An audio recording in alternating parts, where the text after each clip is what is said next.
नमस्कार.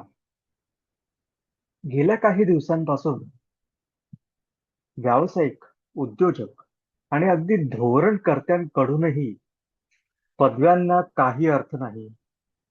MBA निरुपयोगी आहे. अभियांत्रिकी पदव्यांना काहीच किंमत नाही आता. किंवा कंपन्यांना आता शिक्षणाकडे का पाहतच नाहीये. अशा प्रकारची विधाने ऐकायला मिळतात. जेव्हा शिक्षणाविरुद्ध अशी टोकाची विधाने केली जातात, तेव्हा लाखो तरुण ती ऐकत असतात. त्यातील अनेकांचा असा चुकीचा समज होऊ शकतो की शिक्षण आता अनावश्यक झाले.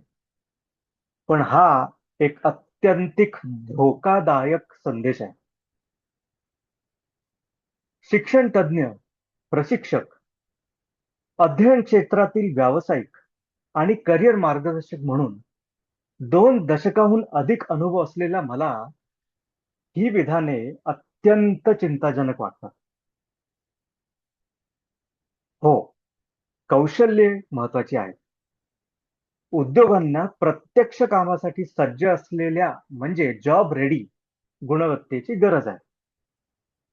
पण आपण शिक्षणाकडे दुर्लक्ष कसे करू शकतो? कसे करून चालेल? पाया म्हणजे फाउंडेशन आणि अंतिम फळ म्हणजे आउटकम यामधील फरक न समजण्याची चूक आपण करू नये.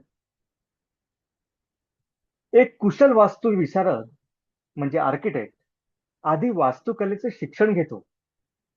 एक कुशल डॉक्टर आधी वैद्यकशास्त्राचा अभ्यास करतो.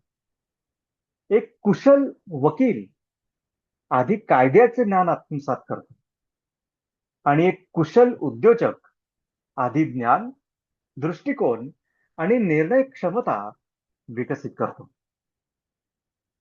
ज्ञान, चिकित्सा, विचारसरणी, संशोधन, नैतिकता, संवाद कौशल्य, समस्या निवारण, शिस्त आणि सहकार्य या गोष्टी काही आपोआप घडणाऱ्या नाहीत. त्या शिक्षणाद्वारेच विकसित करता येतात. खरी चर्चा या गोष्टीवर व्हायला पाहिजे आणि ती म्हणजे पदवी अधिक कौशल्य, अधिक अनुभव, अधिक दृष्टिकोन आणि अधिक निरंतर शिक्षण. धन्यवाद.